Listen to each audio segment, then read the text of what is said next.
खबर है, एग्जाम मामले की जांच एसआईटी करेगी। मुख्य सचिव आनंद वर्धन ने बताया कि हाईकोर्ट के रिटायर्ड जज की अगुवाई में ये जांच होगी और जांच रिपोर्ट 1 महीने के अंदर मिलेगी। जांच के बाद ही एग्जाम को लेकर कोई भी फैसला लिया जाएगा। आपको बता दें कि रविवार को हुए यूके SSSC एग्जाम पेपर के कुछ पन्ने सोशल मीडिया पर वायरल हुए थे। पुलिस के मुताबिक खालिद नाम के आरोपी ने बहादुराबाद सेंटर पर एग्जाम देने के दौरान ही पेपर के पन्ने फ़ोन से अपनी बहन को भेजे थे। फिर ये सोशल मीडिया पर वायरल हुए थे।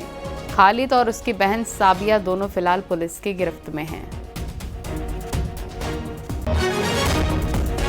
कोई भी व्यक्ति कुछ भी तथ्य, कोई भी सूचना, कोई भी जानकारी अगर देना चाहें तो माननीय न्यायाधीश को दे सकते हैं, संबंधित एसआईटी को दे सकती है और यह पूरी जांच प्रक्रिया 1 माह में संपूर्ण किया जाएगा। और तब तक के लिए अधीनस्थ जन सेवा आयोग से यह अनुरोध किया जाएगा कि ये जो 21 सितंबर को परीक्षा आयोजित की गई थी उसके संबंध में कोई अग्रतर कार्रवाई न की जाए और इसमें जांच में जो भी दोषी पाए जाएंगे, जो भी व्यक्ति, उनके खिलाफ कठोर कार्रवाई की जाएगी। यूके SSSC पेपर मामले में मास्टरमाइंड खालिद को पुलिस ने कोर्ट में पेश किया है। खालिद को मंगलवार को हरिद्वार से अरेस्ट किया गया था। इसके बाद लगातार पूछताछ की गई। बुधवार को उसे देहरादून जिला कोर्ट में पेश किया गया। आरोपी खालिद से पूछताछ में खुलासा हुआ है कि आरोपी ने पहले ही जाकर सेंटर पर मोबाइल फ़ोन प्लांट किया था। इससे चेकिंग के दौरान उसका मोबाइल पकड़ में नहीं आया। एग्ज़ाम सेंटर पर इसने अपने मोबाइल से पेपर की फ़ोटो ली। इसके बाद ही वॉशरूम में जाकर अपनी बहन साबिया को पेपर की फ़ोटो भेज चुका था। साबिया ने पेपर की फ़ोटो सुमन को भेजी। इसके बाद सुमन ने पेपर के उत्तर को वापस साबिया को भेजा। इसके बाद साबिया ने वापस खालिद के उसी नंबर पर उत्तर भेजे। फिर बाद में खालिद ने दोबारा वॉशरूम जाकर आंसर देखा। इसके बाद पेपर की फ़ोटो सोशल मीडिया पर वायरल हुई और इस मामले का खुलासा हुआ। 4 जगह से अपना फॉर्म भरा, जिसमें कि उसने फ़ोन नंबर चेंज किए हैं और अपने फादर का नाम चेंज करके फॉर्म भरा है। तो उसके जो 4 सेंटर पड़े वो उसमें से 2 हरिद्वार में थे और 2 टिहरी में सेंटर पड़े। जो 2 हरिद्वार के सेंटर थे वो पास में थे इसके घर के। तो इसने ये सोचा था कि मैं एक बार सेंटर में जाकर अगर मैं कोई मोबाइल प्लांट कर सकता हूँ तो वो देख लेता हूँ। तो ये 17 तारीख को सेंटर में गया था, लेकिन वहाँ पर ये उस दिन नहीं देख पाया क्योंकि वहाँ पे क्लासेस चल रही थी। तो इसने वहाँ पर जाकर वो एक मोबाइल फ़ोन आईफोन मिनी 12 वो इसने वहाँ पर जाकर प्लांट कर दिया। लव जिहाद, लैंड जिहाद के बाद अब प्रदेश में धामी सरकार नकल जिहाद करने वालों पर सख्त एक्शन लेगी। अब उन कोचिंग इंस्टीट्यूट पर एक्शन लेने की तैयारी है जहां नकल माफिया सक्रिय हैं। मुख्यमंत्री पुष्कर सिंह धामी ने नकल के खिलाफ अपना एजेंडा साफ कर दिया है। देखिए रिपोर्ट।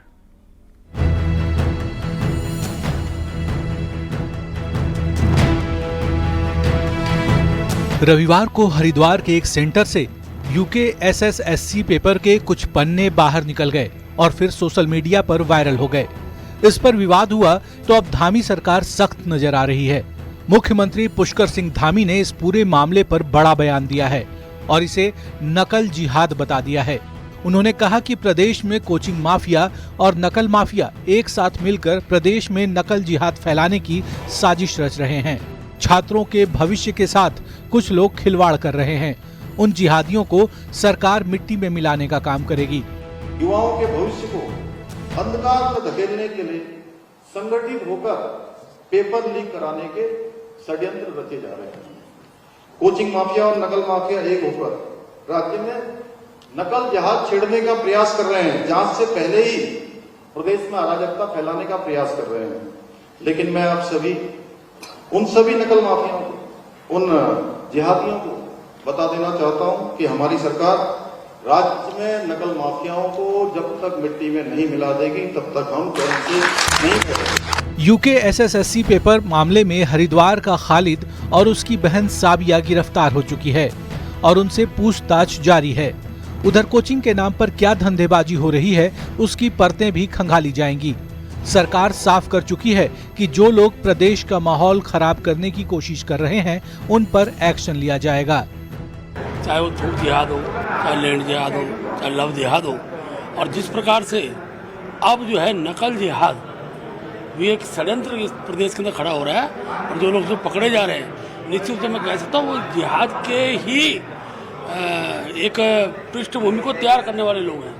तो सरकार ने बहुत कड़ाई से इसको संज्ञान लिया है और इस प्रकार के जिहाद को किसी के द्वारा भी अगर समर्थन होता है तो कड़े नकल विरोधी कानून के तहत उन सबको कड़ी से कड़ी सजा दी जाएगी। उत्तराखंड में धामी सरकार का बुलडोजर अब तक लैंड जिहाद पर चल चुका है, लेकिन अब सरकार की तैयारी है उन लोगों पर एक्शन लेने की जो प्रदेश में नकल माफियाओं को संरक्षण दे रहे हैं। न्यूज़ 18 के लिए देहरादून से भारती सकलानी की रिपोर्ट।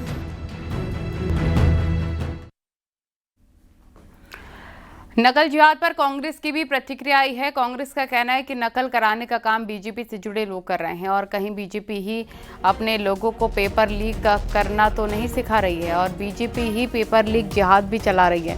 कांग्रेस ने इस मामले में सीबीआई जांच की मांग की और 26 सितंबर को पूरे प्रदेश में प्रदर्शन की बात की। पेपर लीक के मामले में भारतीय जनता पार्टी के लोग ही गिरफ्तार हो रहे हैं। क्या भारतीय जनता पार्टी ही पेपर लीक जिहाद का संचालन कर रही है? पेपर लीक करने का प्रशिक्षण वही तो नहीं अपने कार्यकर्ताओं को दे रही है? ये सवाल जनता के मन में है। अगर सरकार वास्तव में पेपर लीक रोकना चाहती है तो तत्काल पेपर लीक प्रकरण की जांच सीबीआई को सौंपे, तभी दूध का दूध और पानी का पानी होगा।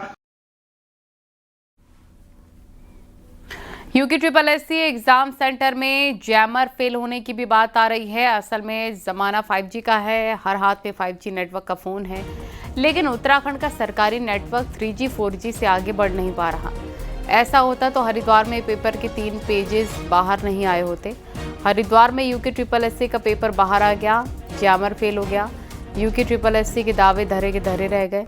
फुल प्रूफ सिस्टम का प्लान फेल हो गया, जैमर का 4G नेटवर्क धोखा दे गया। कांग्रेस इस मामले में गवर्नर से शिकायत की तैयारी कर रही है ताकि सरकारी मोबाइल नेटवर्क्स भी तेज हो सकें। वहीं बीजेपी नेता और प्रवक्ता कमजोर मोबाइल नेटवर्क पर कुछ भी कहने से बच रहे हैं। उसके लिए जो जैमर लगे थे वो 4G के थे और आज 5G का जमाना है। सारे एंड्रॉइड फोन्स वाईफाई 5G पे चल रहा है। 4G का जैमर 5G को कैसे इंटरप्ट करेगा, कैसे रोकेगा? ये बहुत गंभीर मामला है। हमने सिटिंग जज हाई कोर्ट की उनकी निगरानी में सीबीआई की जांच की मांग तो की है, लेकिन इस मामले में पार्टी का डेलीगेशन महामहिम राज्यपाल से मिलकर के सरकार से स्पष्टीकरण देने को कहेगा। रुद्रपुर में पाइप गोदाम में लगी भीषण आग से लाखों का नुकसान हो गया। रुद्रपुर की भूरा रानी में निर्मल पाइप गोदाम में आग लग गई। इसके बाद आग का विकराल रूप देखने को मिला। वहीं आसपास में रह रहे लोगों के घरों को भी आग ने अपनी चपेट में ले लिया, जिससे कई घरों में रखा सामान भी जल गया। आग का विकराल रूप देखते ही फायर की टीम ने रुद्रपुर के अलावा किच्छा, पंतनगर और सिडकुल की निजी कंपनियों से भी फायर टैंकरों के मौके पर बुलाया। करीब दर्जन भर फायर टैंकरों की मदद से आग बुझाने का काम शुरू किया गया। इसके बाद बड़ी मशक्कत से आग पर काबू पाया गया। साथ ही आग से हुए नुकसान का आकलन भी किया जा रहा है।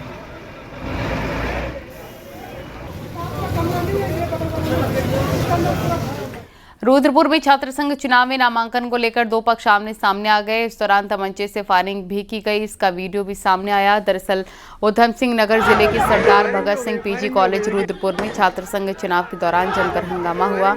इसके बाद एक पक्ष के सदस्य ने अचानक से फायरिंग कर दी। फायरिंग की खबर से हड़कंप मच गया। पुलिस जाँच कर रही है। फायरिंग भी हो गई देखिए,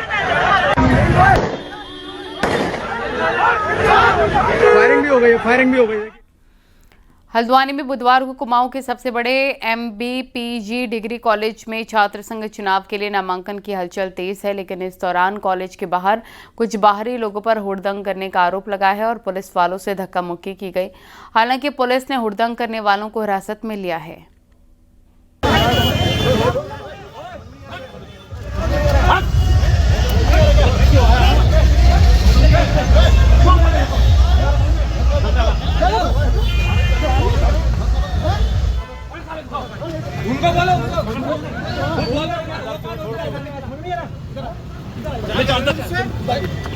अब ये लोग तंग कर रहे थे, पुलिस ने इन्हें खदेड़ा है वहां से। कॉलेज के बाहर जबरदस्त हंगामा।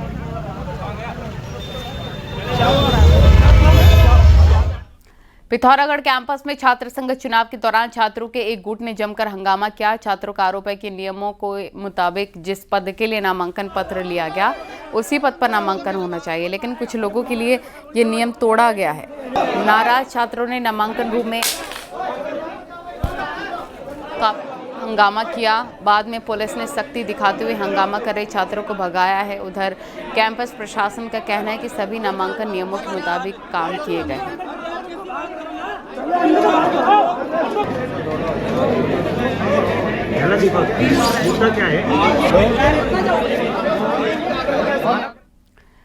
एक दौर था जब पिथौरागढ़ छात्र संघ चुनाव में कड़ा मुकाबला देखने को मिलता था, लेकिन आज हालात पूरी तरीके से बदल गए हैं।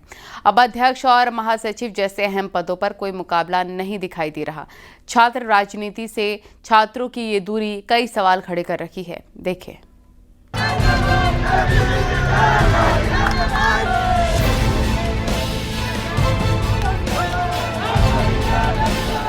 पिथौरागढ़ कैंपस दशकों तक छात्र आंदोलन का केंद्र रहा है। यहाँ के छात्रों ने नशा नहीं रोजगार दो और राज्य आंदोलन में बढ़ चढ़कर हिस्सेदारी की थी। इस कॉलेज से निकले छात्र नेताओं ने सूबे की सियासत में भी अपनी पहचान बनाई, लेकिन अब हालात काफी बदल गए हैं। एक दौर में जहाँ कोषाध्यक्ष जैसे छोटे पद के लिए आर पार जंग होती थी, वहीं अब अध्यक्ष, महासचिव और उपाध्यक्ष निर्विरोध बन रहे हैं। हालात ये हैं कि स्टूडेंट यूनियन के बड़े पद भी अब छात्रों को अपनी तरफ नहीं खींच पा रहे हैं। अध्यक्ष हेतु एक पद पे नामांकन पत्र मुझे प्राप्त हुआ है। सचिव के लिए एक पद हेतु नामांकन पत्र प्राप्त हुआ है। उपाध्यक्ष छात्र के लिए एक पद ही प्राप्त हुआ है नामांकन का, नामांकन फॉर्म। विश्वविद्यालय प्रतिनिधि का नामांकन फॉर्म एक प्राप्त हुआ। कैंपस में अध्यक्ष, उपाध्यक्ष, महासचिव के साथ ही सांस्कृतिक सचिव, विश्वविद्यालय और शिक्षा संकाय प्रतिनिधि पद पर एक ही नामांकन हुआ है। ऐसे में छात्र संघ के 6 पद निर्विरोध चुने जाने तय हैं। ये हाल उस कैंपस का है जिसका रुतबा कभी सूबे की स्टूडेंट पॉलिटिक्स में टॉप पर था। असल में छात्र राजनीति की धार को कुंद करने में लिंगदोह कमेटी का अहम रोल माना जाता है। कमेटी के कड़े नियमों ने छात्र राजनीति को लेकर छात्रों के क्रेज को साल दर साल कम किया है। दौर था जब छात्र राजनीति तय करते थे कि देश की राजनीति क्या होगी और स्टेट की राजनीति क्या होगी, लेकिन हम देख रहे हैं कि जैसे जैसे लिंगदोह की सिफारिशें आना शुरू हुई थी, हम लोग उस समय कॉलेज में ही पढ़ते थे, उसका विरोध भी हमने किया था। क्योंकि लिंगदोह की सिफारिशें ही छात्र संघ छात्र राजनीति को पंगु बनाने की थी। लिंगदोह कमेटी ने जैसा शिकंजा छात्र राजनीति पर कसा है, उसी का नतीजा है कि 2 दशकों में छात्र स्टूडेंट पॉलिटिक्स से पूरी तरह दूर हो गया है। हालात ये हैं कि पिथौरागढ़ के साथ ही कई कॉलेज में छात्र संघ चुनाव अब पूरी तरह एक रस्म अदायगी भर नजर आते हैं। न्यूज़ 18 के लिए पिथौरागढ़ से विजय वर्धन उप्रेती की रिपोर्ट।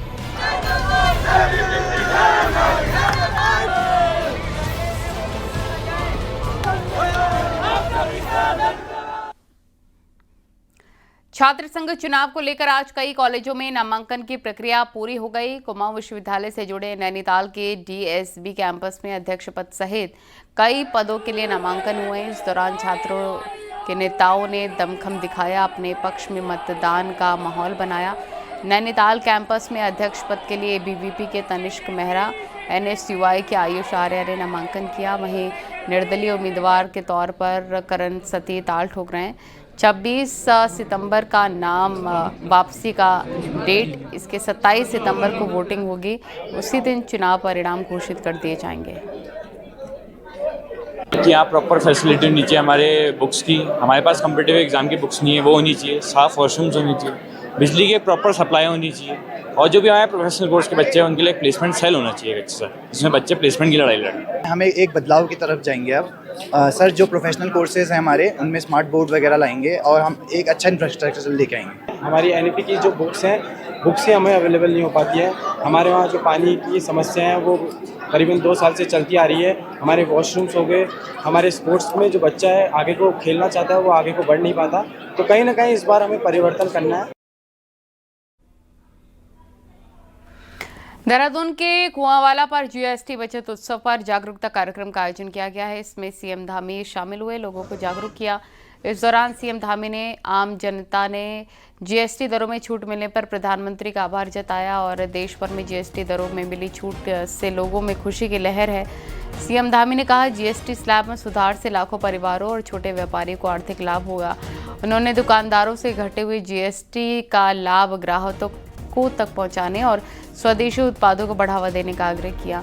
ये जागरूकता अभियान 29 सितंबर तक चलेगा। इसमें मंत्रियों और अधिकारियों की भागीदारी होगी। सभी ने मुझे बताया है कि उनकी जो बिक्री है इस दौरान बहुत बढ़ गई है और जो जरूरतमंद चीजें हैं, जैसे यहाँ पर अभी मैं पूछ रहा था, कल मैंने फ्रिज से लेकर पेस्ट्री से लेकर तमाम प्रकार के खाने पीने के सामान थे, तमाम डेली मर्रा के उपयोग की वस्तुएं थी। आज भी साबुन से लेकर पेस्ट से लेकर घी और ये सभी वस्तुएं जो सस्ती हुई हैं, उससे एक तो लोगों की बचत होगी, ये बचत उत्सव भी है और साथ में बिक्री का भी, दुकानदारों की बिक्री भी बहुत बड़ी है।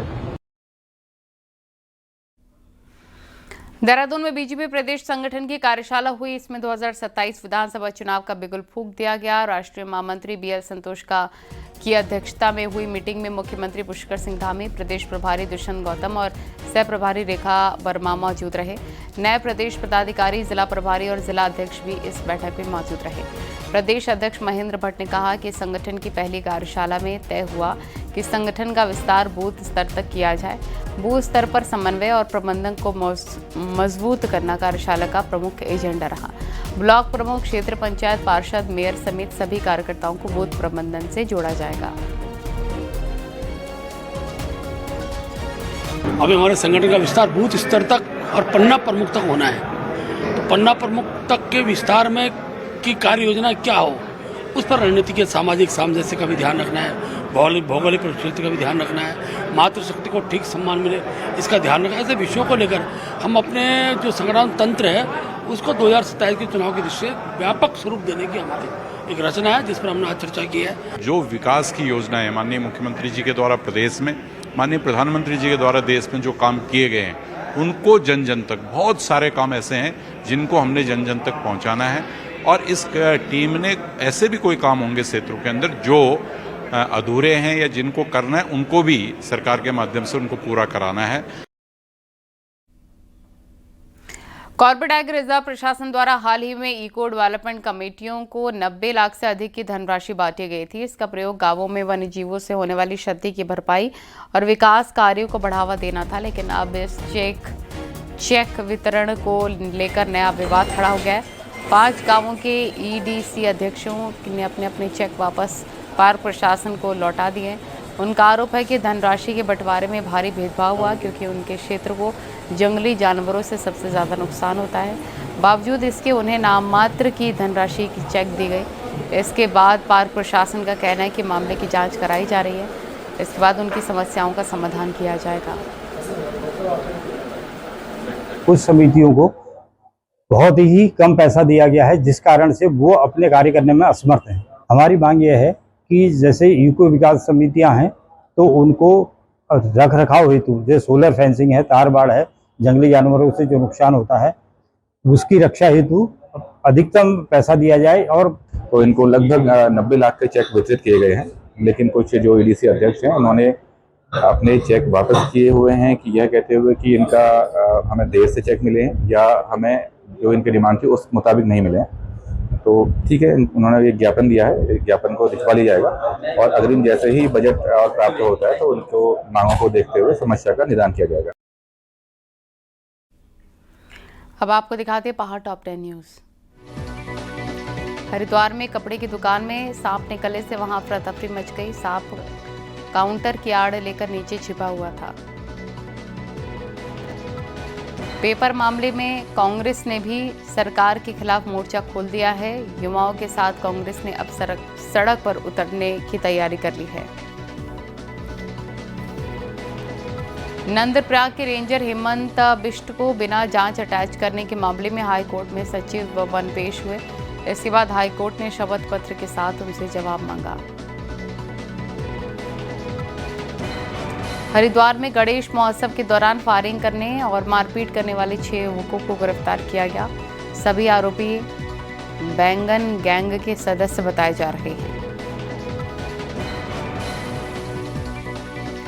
रुड़की में गन्ना किसानों के बकाया को लेकर किसान धरने पर बैठे। मांगे पूरी न होने पर अब आत्मदाह की चेतावनी दी। सिवा पखवाड़े के तहत पिथौरागढ़ में 25 सितंबर को व्यापक स्तर पर सफाई अभियान चलाया जाएगा। इसको लेकर प्रशासन ने मीटिंग की। नैनीताल जिला पंचायत की बैठक में वेस्ट मैनेजमेंट को लेकर कई प्रस्ताव रखे गए। बैठक में कई अधिकारियों के न पहुंचने पर कड़ी नाराजगी जाहिर की गई। 27 सितंबर को होने वाले छात्र संघ चुनाव के लिए बुधवार को नामांकन किया गया। इस बार यहां 11 पदों पर 28 प्रत्याशियों ने नामांकन कराया। अल्मोड़ा में बेरोजगार युवाओं ने गांधी पार्क से लेकर पूरे बाजार में जोरदार जुलूस निकालकर प्रदर्शन किया। पेपर को रद्द करने की मांग की। हल्द्वानी के मोटा हल्दू में कुमाऊं कमिश्नर ने कुष्ठ आश्रम में जाकर रोगियों से उनकी समस्याएं जानी, साथ ही उनकी समस्याओं के जल्द समाधान का भरोसा दिया।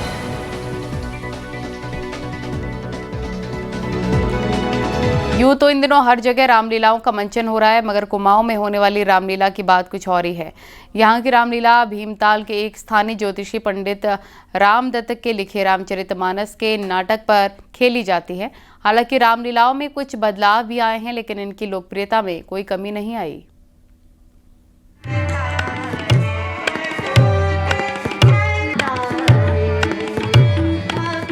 पहाड़ में इन दिनों रामलीलाओं की धूम है। इन रामलीलाओं में साहित्य, कला और संगीत का समावेश है, तो अवधी भाषा के लिखे छंद, राग, रागनियां भी रामलीला में समा बांध रही हैं। मैदानी इलाकों से एकदम अलग इन रामलीलाओं में महिला और पुरुष दोनों कलाकार शानदार अभिनय करते हैं। रामलीला में सबसे पहले तो राग रागनियां है जो शास्त्रीय संगीत से जुड़ी हुई है, और मेन हमारी जो ये नैनीताल की रामलीला होती है, तो जो हमारी रामलीला है इसमें सारी लेडीज़ पार्ट अधिक से ज़्यादा, तो हमारे वहाँ कोई इश्यू नहीं कि राम या लक्ष्मण, लड़का या लड़की में कोई भेदभाव हो। आजकल लड़कियाँ भी कुछ भी कर सकती है। हम पिछले 2 महीने से यहाँ पे प्रैक्टिस करते हैं। सारे छंद हो गए, दोहे हो गए, हम सारे क्लासिकल जितने सॉन्ग है सब याद करते हैं, प्रैक्टिस में आते हैं। फिर उसके बाद जो भी हम स्टेज में करते हैं वो बाकी हुआ है। बाकी जो स्टेज में जाके थोड़ा बहुत हमसे गलतियाँ होती हैं या वहाँ पे जितना प्रैक्टिस का हमारा किया हुआ होता है वो उतना ही हम करते हैं। रामलीला के मंचन से पहले 2 महीने तक कलाकारों की पूरी तालीम दी जाती है, जिसके बाद मंच पर अभिनय होता है। वहीं टीवी और इंटरनेट के दौर में भी रामलीलाओं के मंचन में कोई कमी नहीं है, तो दर्शक भी भरपूर मिल रहे हैं। अगर यूथ आगे हमारे साथ नहीं जुड़ेगा तो हमारी ये जो परंपरा है खत्म होती जाएगी। इसको संवारने सजोने का काम केवल हम लोगों के हाथों में ही है, और हम लोगों ने आगे अपनी अगली पीढ़ी को इसको समर्पित करना है। जब हम उन्हें सिखाएंगे ना, जैसे आप देखते हैं, हम अगर अपने बच्चों को पहला करना, प्रणाम करना सिखाएंगे तो तभी आगे सीखेंगे, नहीं तो वो आपकी क्रिश्चियन सभ्यता में जाते हैं। आपने अधिकतर देखा होगा। रामलीलाओं का ऐसा क्रेज है कि जिसका इंतजार कुमाऊं के हर व्यक्ति को रहता है। रामलीलाओं में हो रही भीड़ से आयोजक भी खुश हैं और इसको राम जी की कृपा ही बता रहे हैं। न्यूज़ 18 के लिए नैनीताल से वीरेंद्र बिष्ट की रिपोर्ट।